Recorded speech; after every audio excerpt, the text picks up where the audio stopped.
नमस्कार मित्रांनो, संघर्ष योद्धे मनोजदादा जरांगे पाटील आज बीडमध्ये आलेले आहेत। एका लग्न सोहळ्याच्या निमित्ताने दादांचं आगमन इथे झालेलं आहे। आपण बघतोय छत्रपती शिवाजी महाराजांच्या पुतळा परिसरामध्ये आपण आहोत आणि महाराजांना या ठिकाणी छत्रपती शिवाजी महाराज की जय।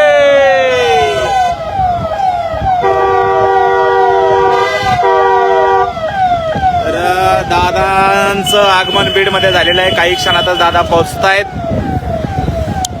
आपण बघतोय लाईव्हच्या माध्यमातून संघर्ष योद्धे मनोजदादा जरांगे पाटील यांचं बीड नगरीमध्ये या ठिकाणी आगमन झालेलं आहे। थोड्याच वेळात लग्नासाठी आम्ही पोहोचत आहोत। तर आजचा संपूर्ण दिवसभराचा प्रवास आपल्याला माहीतच आहे की पुण्यावरून आळंदी येथे दर्शन घेऊन या ठिकाणी आपण आलेलो आहे। आणि समोर जर तुम्हाला दाखवलं तर आपले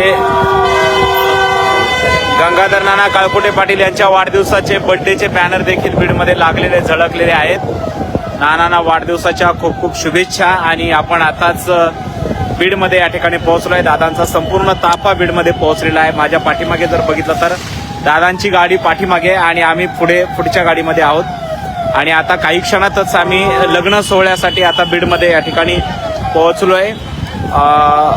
एका मुस्लिम बांधवाच्या घरचा हा लग्न सोहळा आहे आणि आम्ही कोहिनूर हॉलला चाललेलो आहोत। आणि बघतोय नानाचे वाढदिवसाचे बॅनर या ठिकाणी झळकलेले आहेत। नानांना वाढदिवसाच्या खूप खूप शुभेच्छा।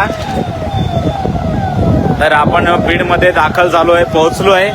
अगदी काही क्षणातच लग्नाच्या ठिकाणी आपण पोहोचतोय।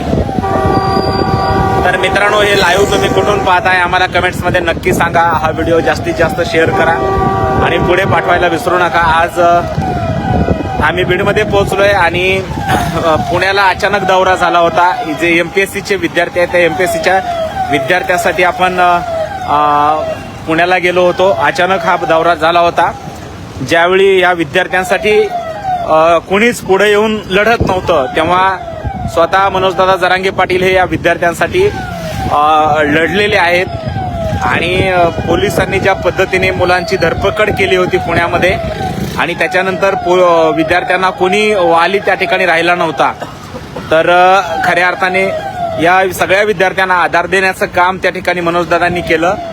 आणि जे दादांना चौथी पास म्हणून नापास म्हणून हिनवत होते त्यांना कदाचित माहित नाही दादांचं शिक्षण किती झालंय, काय झालंय। भविष्यात त्यांना कळेलच दादांची ताकद,